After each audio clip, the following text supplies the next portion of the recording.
Hola, aquí estamos en Derecho y la Palabra. Hoy estaremos hablando sobre la Ley 155 de 2020 que reconoce la estatura constitucional de las iglesias. No te vayas, que regresaremos en breve.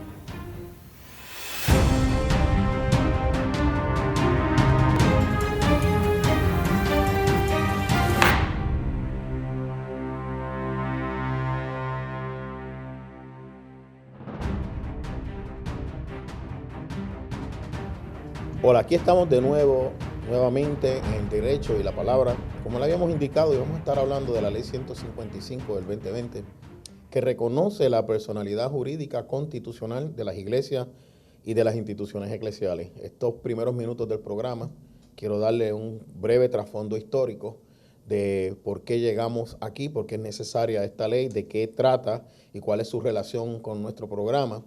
Y es que es importante que nosotros conozcamos cómo nace esta ley, por qué nace y cuál es su contenido, que estaríamos hablando de él al final de este programa.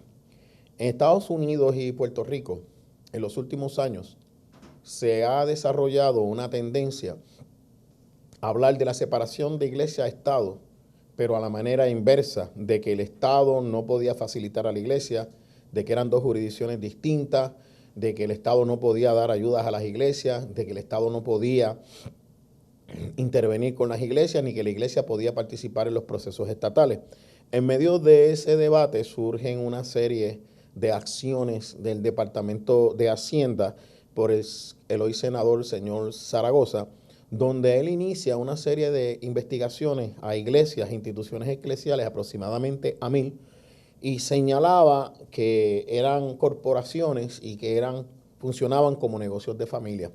Eso crea en Puerto Rico un debate jurídico de alto nivel, donde se le cuestiona al Departamento de Hacienda en reuniones públicamente y en los procesos administrativos que las iglesias no son corporaciones como tal, que las iglesias tienen unos derechos constitucionales que se le tiene que tratar distintas a las corporaciones. Ese argumento dominó el debate durante ese cuatrenio. Luego vino el cambio de administración que propicia que durante ese cuatrenio dicho debate continúa, y en diciembre de 2020, en la última semana de la gobernadora en aquel entonces Wanda Vázquez, se firma esta ley.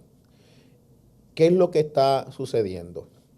Mire, tristemente en Puerto Rico, a las iglesias y a las instituciones eclesiales se les empezó a tratar y a comparar, equiparándolas al tercer sector y a las bases de fe. Se crearon unas oficinas en el gobierno de Puerto Rico y la gente se fue acostumbrando al debate y a la nomenclatura de que se equiparaba al tercer sector con las instituciones de base de fe. Se empezó a enviar el mensaje público de que para que las iglesias existieran tenían que estar incorporadas y que se le daba tratamiento corporativo. Eso suena inocente si uno no conoce el trasfondo de la ley y qué es lo que eso permitiría. Lo que estaría permitiendo es que a las iglesias se le trataran como meros negocios que tienen unas funciones sociales, pero en Puerto Rico y en Estados Unidos no es así. La primera enmienda de los Estados Unidos claramente establece que el Estado no puede inmiscuirse ni favorecer ninguna iglesia. Y en Puerto Rico claramente se dice que habrá completa separación de iglesia-Estado.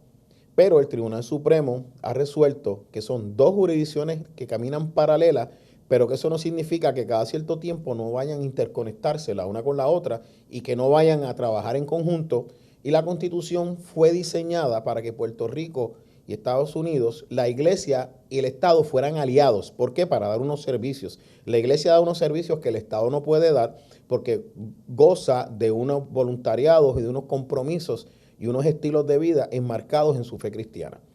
Cuando se aprueba en Puerto Rico en 1952 la Constitución del Estado Libre Asociado de Puerto Rico, ya en Puerto Rico existía un caso donde se reconocía la existencia de la Iglesia Católica mediante el Tratado de París.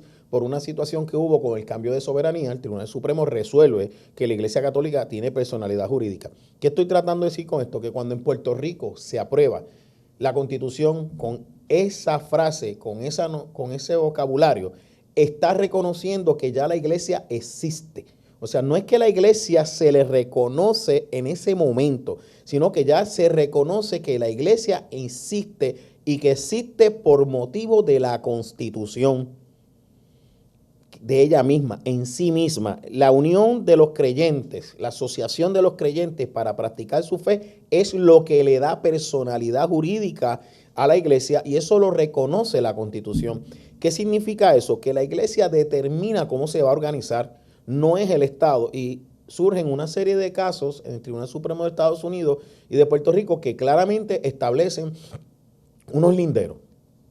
Y te preguntarás qué tiene que ver esto con derecho y palabra. Es que estás defendiendo tu fe a la luz del derecho constitucional. En Puerto Rico, en Estados Unidos, comienza una lucha que se empieza a decir que la iglesia se quede dentro de sus paredes y que no funcione y que no intervenga en los procesos políticos y sociales. Fíjate que es un cambio. Eso viene de la interpretación francesa que alegan que es un Estado secular, donde la iglesia no puede participar. Pero ¿qué pasa? Que cuando este debate comienza, lo que estamos señalando en ese entonces es que la iglesia existe por su propia naturaleza y que eso ya ha sido reconocido en el derecho puertorriqueño, en los casos que estábamos hablando de principios de siglo, y que eso fue reconocido al escribirse la Constitución, de que la iglesia ya existía como una institución con persona jurídica propia y que al ponerlo el pueblo escoger, votar por la Constitución y aprobarlo, el pueblo que está reaccionando al proyecto de Constitución que le presenta la legislatura de Puerto Rico, aprobada por el Congreso de los Estados Unidos, está diciendo, nosotros sabemos que la iglesia existe. O sea, entonces nos preguntamos, ¿por qué si la iglesia ya existe? ¿Por qué si ya dijeron que habrá completa separación de iglesia y Estado, que la misma frase reconoce la existencia de ambos, nosotros entonces tenemos que entrar en este debate cuando se nos está diciendo que la iglesia se le va a dar un trato contributivo y se le va a investigar igual que a cualquier corporación sin fines de lucro? ¿Y qué significa eso? Que desapareció del escenario toda la protección de los derechos constitucionales que nos daba el Estado, de que el gobierno no se podía meter en las finanzas de la iglesia, el gobierno no se puede meter en la forma de estructurarse la iglesia y el gobierno no se puede meter en la forma de funcionar la iglesia, de cómo se concibe a sí misma. Y en ese momento lo que estamos viendo es que el Estado, al tratar a la iglesia como una corporación, le está diciendo, yo tengo derecho a que tú me abras los libros. Yo tengo derecho a meterme en tus procesos disciplinarios y cómo tú lo resolviste. Yo tengo derecho a que yo te imponga mediante la ley de corporaciones cómo tú te vas a estructurar.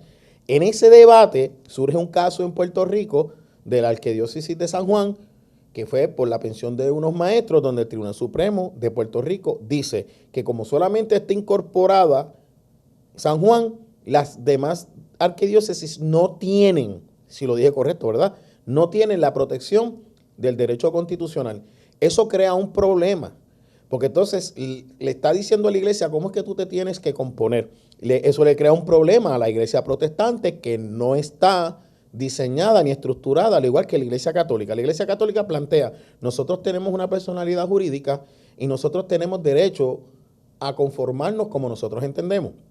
El caso llega al Tribunal Supremo de los Estados Unidos, desestiman las decisiones del Tribunal Supremo de Puerto Rico bajo una ley procesal que dice que como eso había sido atendido en el Tribunal Federal, en el momento que Puerto Rico lo atendió, no podía atender ese caso, lo que se conoce como jurisdicción, y deja sin efecto todas esas decisiones. Pero hay una decisión concurrente muy interesante que habla sobre ese tema. Tomando ese caso, tomando esa opinión concurrente en el Tribunal Supremo de los Estados Unidos, eso fortalece el proceso que se está llevando en la legislatura para la aprobación de esta ley. ¿Qué sucede? Que mientras esto está pasando, también a la gente se le está acostumbrando a decir que el tercer sector, los sectores de base de fe, es lo mismo que una iglesia. No es lo mismo. Los sectores de base de fe no son iglesias. Eso es otra cosa. Las corporaciones sin fines de lucro no son iglesias, porque la iglesia es materia constitucional. Las corporaciones sin fines de lucro son legisladas y el Estado determina cómo se estructuran, cómo es su tratamiento contributivo y cuáles son sus fines. Lo que hemos dicho, si no lo explicamos bien, lo volvemos a decir, que el Estado no puede decirle a la iglesia cómo estructurarse, cómo concebirse a sí misma y cómo llevar a cabo sus fines y propósitos. ¿Por qué? Porque eso es lo que garantiza la Constitución. Es decir, que cuando en Puerto Rico se aprobó el ELA en el 1952, al aprobarse la Constitución, la iglesia ya existía antes que el Estado Libre Asociado de Puerto Rico. Por ende, el Estado Libre Asociado de Puerto Rico no puede ahora emitir unas leyes que dejen sin efecto el derecho constitucional que fue reconocido a la iglesia, la cual ya existía. Ese debate tomó aproximadamente 7 años y no es hasta el 2020 que se aprueba esta ley, que en el próximo sector le estaremos explicando cómo llegamos allí, cuáles fueron las partes más difíciles del debate y qué es lo que realmente dice esta ley, que es importante que nosotros conozcamos como iglesia y como instituciones eclesiales. Así que tomémonos una pausa y pasamos inmediatamente luego de la pausa a explicarle el contenido de la ley.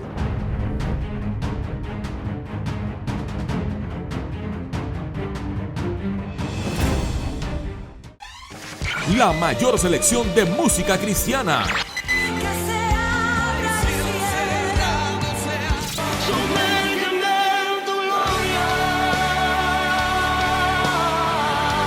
La mayor selección de música cristiana. 24 horas la tienes aquí en Senda FM. Sonido que levanta y restaura.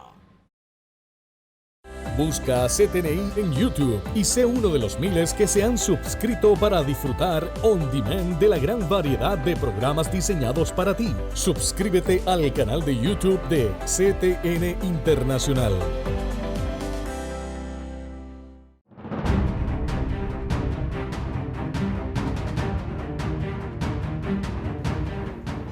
Continuamos donde lo dejamos en la sección anterior. Vamos entonces al proceso político.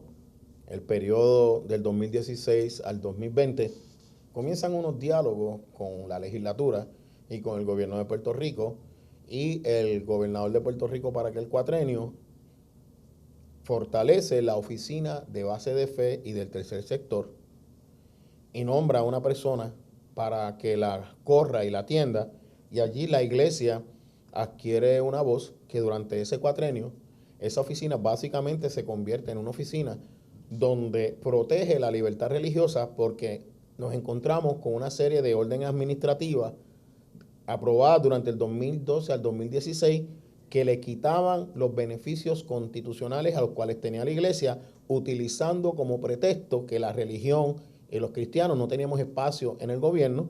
Tuvimos casos en la policía, casos en el Departamento de Familia, y esos primeros años se van en una lucha constante en proteger la libertad religiosa de cada uno de los miembros de la iglesia en los lugares donde trabaja, y el respeto del gobierno a los linderos constitucionales que se había pasado durante el cuatrenio anterior. Obviamente esto no es un asunto político partidista, incide mucho la tendencia del partido de gobierno en el momento, pero esto es una estructura permanente en el gobierno de Puerto Rico que se dedica precisamente a limitar la libertad religiosa. Tuvimos una serie de casos donde se le denegaban unos beneficios a las iglesias simplemente por ser iglesias, y se usaba la frase de que a la iglesia no se le puede dar ayuda ni se le puede dar beneficios porque hay separación de iglesia-estado. En ese periodo de tiempo surge el famoso caso de Trinity Lutheran Church, donde claramente el Tribunal de Estados Unidos enfatiza lo que se estaba debatiendo, que no se pueden dar servicios ni beneficios a una institución porque sea religiosa, porque eso es inconstitucional. Eso es lo que conocemos como un booster, es un gran respaldo que recibe la labor de la iglesia en su labor social, y permite que muchas de estas órdenes administrativas que se estaban tratando todavía de ejecutar se pudieran ir eliminando y se pudieran ir limitando. En ese periodo de tiempo, que eso lo estaremos hablando en otro programa, se está debatiendo la ley de iglesias y escuelas también en Puerto Rico, donde se querían dejar sin efecto por ser iglesias y que se querían licenciar. Ese periodo sumamente álgido trae al escenario una serie de personas como el licenciado Rivera Justiniano, el licenciado Héctor Albertorio, la señora Wilmary Leduc, el padre Carlos Pérez y este servidor, que entramos en el debate legislativo y una serie de senadores que empiezan a impulsar una serie de proyectos de ley respaldados por los sectores creyentes y por iglesias. Y ahí tú ves entonces cómo el derecho y la palabra inciden, cómo el Estado de Derecho en Puerto Rico tiene que corregirse y se tiene que aclarar para que respeten nuestra libertad religiosa, porque se estaba violentando. Entonces, las leyes existían, pero estaban diluidas, los casos estaban diluidos en diferentes áreas y eso nos permitía llevar un mensaje claro al legislador de que eso era lo que tenía que ejecutar. No solo eso, sino también en los tribunales, porque los currículos en las escuelas de derecho no enseñan absolutamente nada de esto que nosotros hemos estado planteando en los últimos 20 años. En las últimas reválidas han incluido preguntas de casos resueltos por el Tribunal Supremo de los Estados Unidos en materia de libertad religiosa. Por ende, estábamos enfrentando un desconocimiento en el lenguaje legal que protege la libertad religiosa y que es constitucional. Y nos dimos a la tarea de impulsar dentro de en aquel momento el Código Civil el reconocimiento constitucional de las personas jurídicas, que es la iglesia. ¿Qué estamos tratando de decir? Que la iglesia existe por sí misma, que los creyentes se asocian y se agrupan conforme a su fe y eso en sí mismo es lo que le da una personalidad jurídica. ¿Qué entonces tenemos que resolver? ¿Cómo hace negocios con el Estado? ¿Cómo hace negocios con el tercero? ¿Y quién responde? ¿Por qué? Porque la ley de corporaciones permite, en caso de responsabilidades, no afecta el patrimonio personal, no afecta las propiedades de los individuos, sino que va a la corporación. Y entonces ahí empieza el legislador a entender que yo para existir como iglesia no necesariamente tengo que ser una corporación. Yo puedo hacer una asociación, yo puedo hacerlo mediante contrato o simplemente asumir responsabilidad personal y se le presenta al legislador jurisdicciones fuera de Puerto Rico que las iglesias no se les permite incorporarse y que tienen una ley específica para reconocer que existen. Eso cambia por completo la forma en que en Puerto Rico se le estaba haciendo negocio a las iglesias, porque muchos sitios, instituciones económicas, instituciones bancarias, requerían que para poder buscar financiamiento el único modelo era el corporativo. ¿Qué se estaba tratando de hacer por Hacienda? Hacerle creer a las iglesias y se estaba pidiendo en el debate público que las iglesias pagaran contribuciones mediante legislación, olvidando que a las iglesias no se le puede pedir contribuciones ni a las instituciones de fe ni a las corporaciones sin fines de lucro, básicamente por dos cosas. No generan ganancia. El dinero que generan es para llevar a cabo sus funciones, su función social.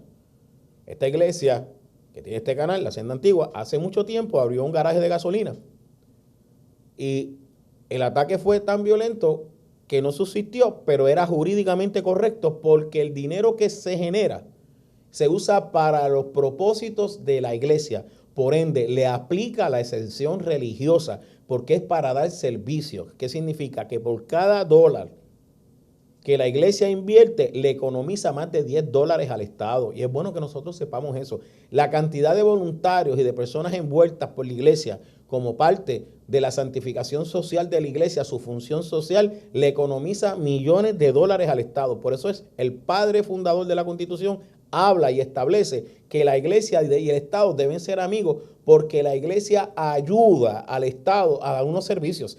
Pero el Estado crece tanto, cuando rastreamos el rastro histórico, desde la Segunda Guerra Mundial, el Estado se convierte en un Estado paternalista que empieza a determinar qué es bueno y qué es malo para la iglesia, qué le conviene y qué no le conviene, y empieza a meterse en el aspecto espiritual y la gente comienza a ceder ese espacio porque el Estado se lo está resolviendo creando un aparato estatal que empieza a meterse dentro de la iglesia hasta llegar a la frase de Obama en los Estados Unidos como presidente que dice: la iglesia puede hablar lo que quiera dentro de la iglesia, pero no en el sector público. Vienen los asuntos del aborto, viene la persecución, viene el intento de enmudecer a la iglesia, de que no puede dar un mensaje porque lo tiene prohibido dentro del foro público. Vienen una serie de casos en los Estados Unidos que se resuelve, que son constitucionales, las oraciones en las agencias de gobierno y en la Asamblea Legislativa.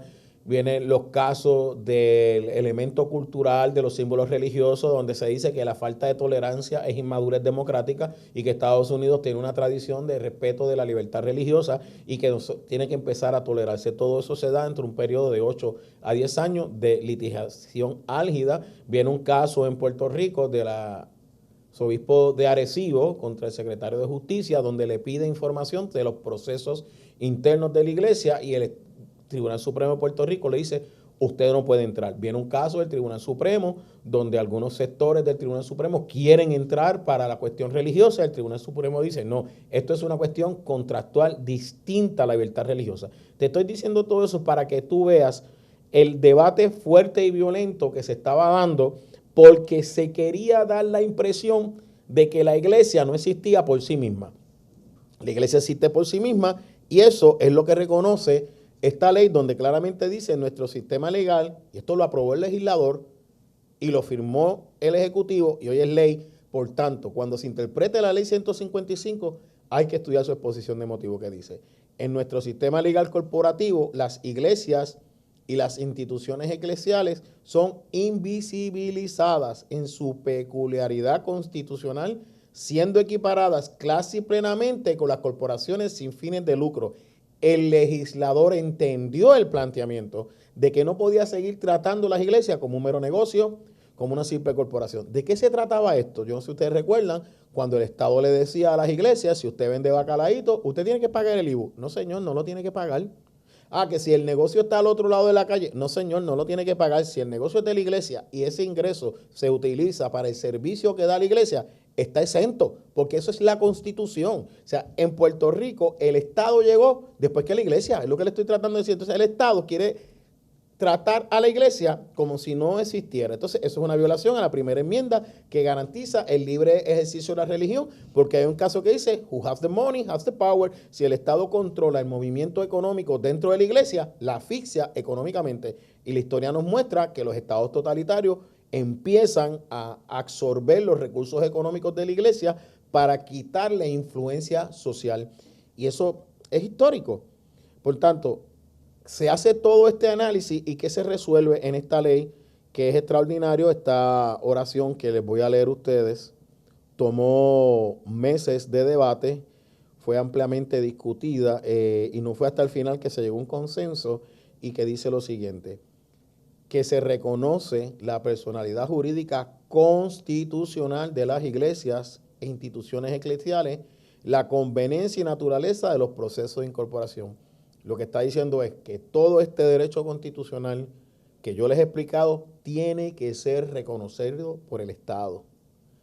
Y que sucede que la iglesia se puede beneficiar de la figura jurídica de la corporación. ¿Qué eso significa? Mire, las corporaciones dan unos beneficios de unas exenciones, de una manera de hacer negocio y de protección en caso de una demanda o reclamaciones. Pero se reconoce que como la iglesia hace negocios con terceros, la iglesia está vinculada con el Estado en muchas de las funciones que realiza, pues tiene que la persona, el tercero, el Estado, tiene que saberse quiénes son las personas responsables de cumplir esas obligaciones. Por eso él hablaba del caso del Tribunal Supremo, donde se resuelve que en ese asunto era una cuestión contractual y no una cuestión religiosa. Por ende, su primer artículo 1.09a de la Ley de Corporaciones, al subcapítulo 1, establece que son reconocidas como personas jurídicas las iglesias e instituciones eclesiales, y escuchen, esta es la oración clave, y retendrán las protecciones y derechos que surgen de la Constitución. Esto fue un largo debate de 6 años, donde el Estado dice, mire, sí, tienen razón, el Estado, para poder bregar con ustedes, tiene que reconocerles que tienen unas protecciones y derechos que surgen de la Constitución, que no los tiene una barbería, que no los tiene una concretera, que no los tiene un supermercado, que no lo tiene una farmacia. Y ese debate fue fundamental cuando el cierre del COVID, que se trató de tratar a la iglesia como una concretera, como un supermercado, y el gobierno en conversaciones con la iglesia reconoció que la iglesia tiene unos derechos constitucionales que lo protegen vino una jurisprudencia de los Estados Unidos que dijo que en una pandemia los derechos constitucionales no desaparecen y que la iglesia está protegida por la primera enmienda de la Constitución y que aunque se le podían poner unos requisitos, no podían ser más onerosos que otras personas porque tenía un derecho constitucional para operar. Y realmente este Estado de Derecho es lo que ha permitido que las iglesias recuperen el espacio jurídico que habían perdido en el área corporativa. Dios los bendiga. Hasta aquí este programa. Los espero en la próxima ocasión. El pasado programa fue presentado y producido por Senda.fm para CTN Internacional.